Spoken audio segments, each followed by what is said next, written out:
This video shows how to install Yanhua Volvo CEM24 interface board.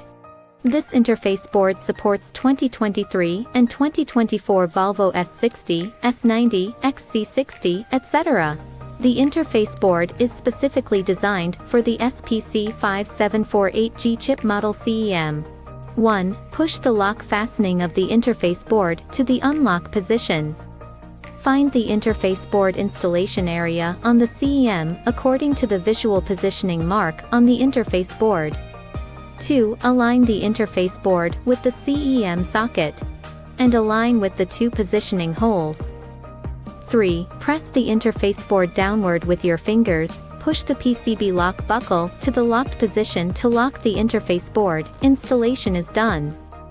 Yanhua Volvo CEM interface board has the advantages of compact size, precise pin positioning, easy installation, pin connection is firm and stable, not easy to loosen, and safer data reading and writing. Thank you for watching.